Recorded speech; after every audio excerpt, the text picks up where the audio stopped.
Got the electronic gears. Ah! Staples!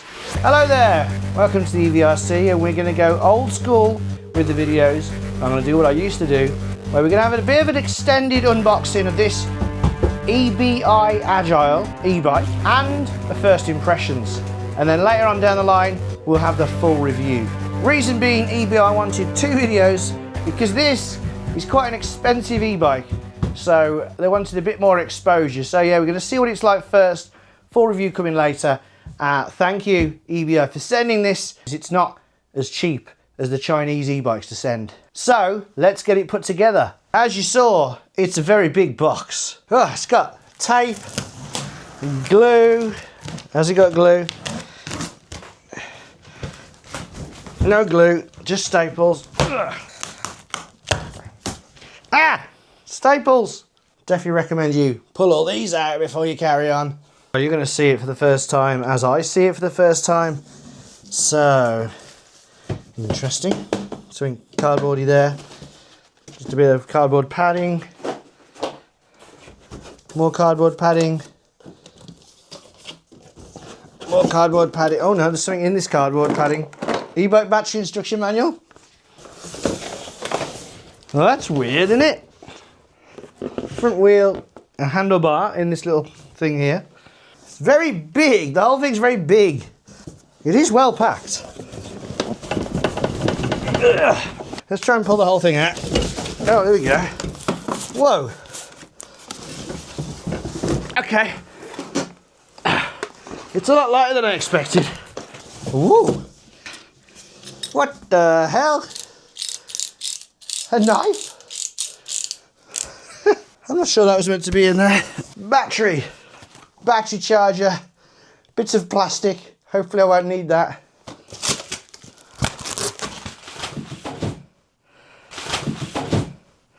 Cell Royale. It's got like a front rack. That's weird. Ugh.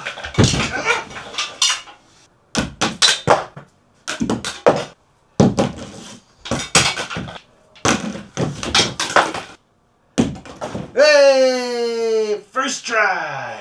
This looks nice. Look at this. What's that for? Oh!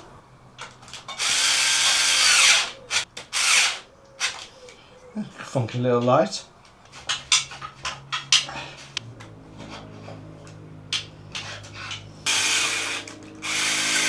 Tektro Gemini. They're nice. Now if you are struggling to get this off, you can just loosen that and it'll slide off really, really easily. Now, I don't know if you noticed this. This bit looks interesting. In the box, we've got pedals, we've got stuff for the electronic derailleur system, we've got the computer, we've got a little cool toolbox with a ratchet thing, we've got reflectors, an axle, we've got a bell, a clamp for the seat post, and a dust cover for the seat post, manual, 2-amp charger. Let's get the pedals on. So I found out what this manky piece of plastic was. I had a feeling it was. And it was basically to protect the fork, so that had actually broken out, and there's a little bit here stuck in.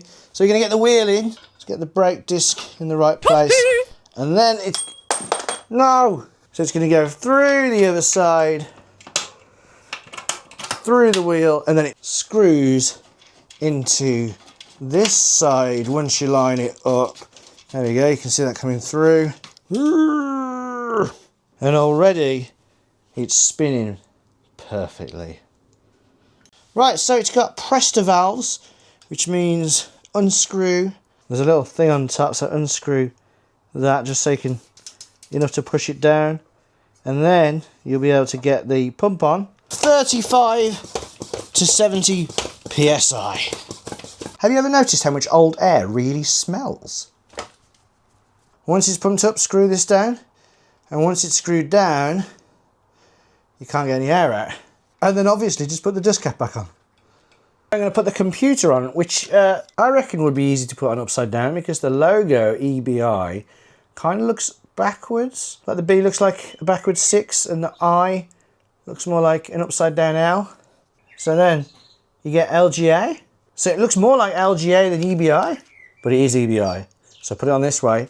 Also, when you undo it, it's got these little rubber things, except I'm pretty sure if you use the rubber things, it won't fit. Definitely not going to fit with the rubber things on, so take them off. Once you've got the computer on, you've got these two little plugs. This one with a black plug bit goes up here. It'll go in eventually. And then this one with the green end will go there. Right, we're going to get the little clamp in now. So, and we've got a dust cover, which I assume will have to go up here like this. I probably should have read the instructions, shouldn't I? Right, so you need to make it nice and loose. Oh, when it's nice and loose, it just slots in like that. So then get it to the height you want. I'm going to assume it's around here. Give it a turn. It's nice that someone can't steal your saddle, but it's not nice that you're going to have to do this every time you want to adjust it. But hypothetically, once you've adjusted it, you should be keeping it where you want to keep it. And then bring the cover down.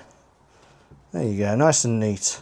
And then get the front reflector on, rear reflector on. I stole one of them rubber things that are meant for the computer, so I could put it around this bit instead of this bit. These go on quite nicely because you just kind of push them down and they clip in. There you go. Now I thought I'd lost the keys. I hadn't lost the keys. When you get the battery, watch out for this bit of padding because the keys were there and I nearly took this down the tip. There's a keyhole in the battery, but I think that's just to remove the battery. Once you put the key in, you don't slide it, you pull it back and then the battery does come all the way out. So I'm just going to put this back. It could be totally flat. Right, that's how you turn this on. I'm not sure what's going on. I'm going to get this battery on charge. It's a 10 amp hour battery, so the 2 amp charger should do that in about 5 hours. So I've just wheeled it out. I haven't ridden it at all, so I'm going to turn it on using that switch there. And there it is. We're in eco mode. Got the electronic gears. I can hear it doing something. Let's go.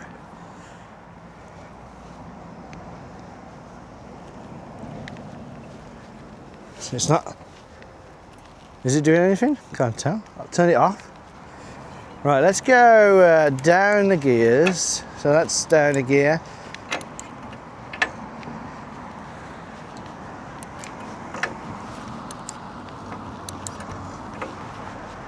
Okay, well it's working. Now I had a problem with the gears because at first I didn't think it was going to work, but underneath here on the shifter there's this little switch here that goes from T to N.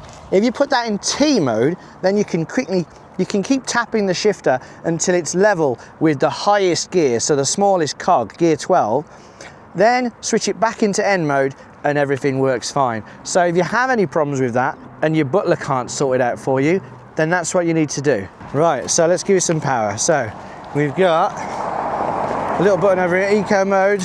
So eco mode is a very, very slight push. Tour, oh, it's going faster. Boost, let's go up the gears as well. Oh, every time I go with the boost, up the gears, it gets quicker as well because that torque sensor like detects a bit more pushing.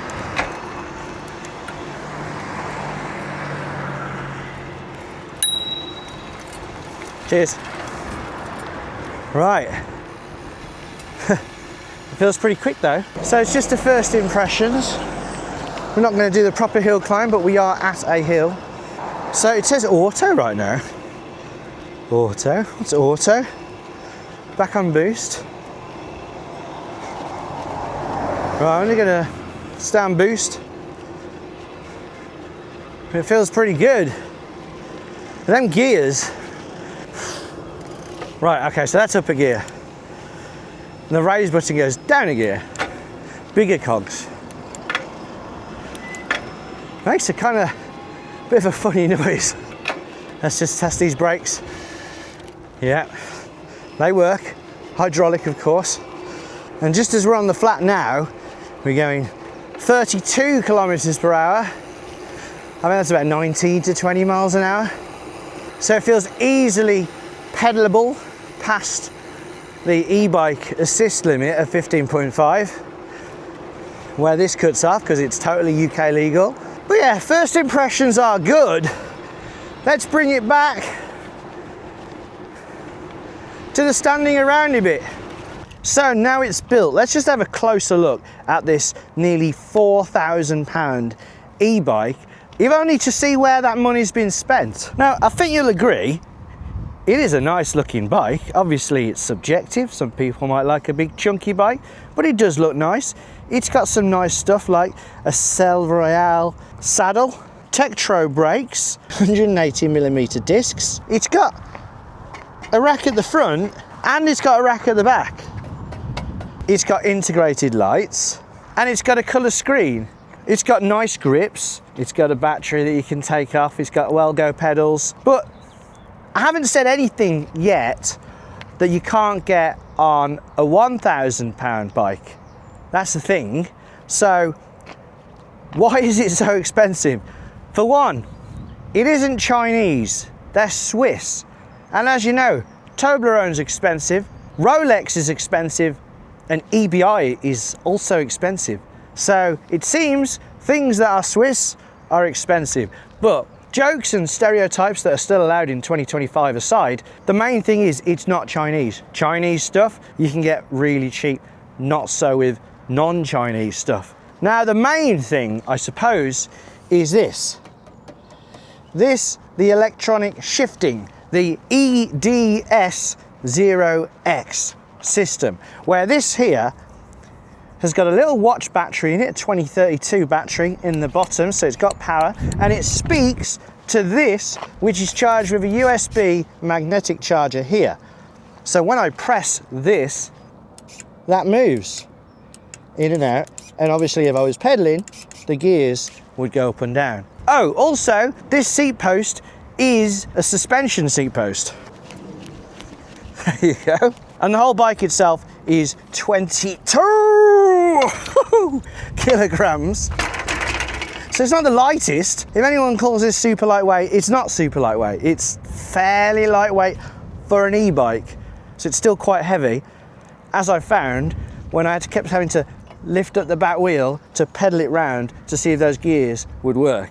So like I said, this is not the full review. This is the unboxing, the build, and a first look. We've had our first look. We've looked at those gears, which are admittedly cool, but not until the full review, which will be here in a few weeks. I'm not going to do my usual thing where it takes 6 months. We're going to work out whether this bike is really worth $3,800. Obviously, it's not all about the bike. It's going to be things like, can you get easy customer service? Are the materials generally better quality than your average Chinese bike? Amongst all the other stuff. Because on equipment alone, I can't see it being worth 4 times as much as one of the other bikes I've tried before. But we shall see. First impressions are that it is a good bike. Whether it's a £4,000 bike, not sure yet. So if you don't want to miss the full honest review, and I'm not just going to say it's amazing, you might have seen some reviews in this already. I haven't yet, but I bet they just say it's amazing because they've just been sent a nearly £4,000 bike. But you know me, I'm not going to say that. So a few weeks time, review's going to come out. Make sure you subscribe so you don't miss it. I will leave a link in the description if you're just ridiculously rich and you want to buy something that you don't even know if it's any good or not. But maybe wait until the full review. But what I would like you to do is, if you enjoyed this video, you can click that thumbs up button. If you didn't like this video, thumbs down, but thanks for still being here. But let me know in the comments what I can do to get better. And until next time, right say!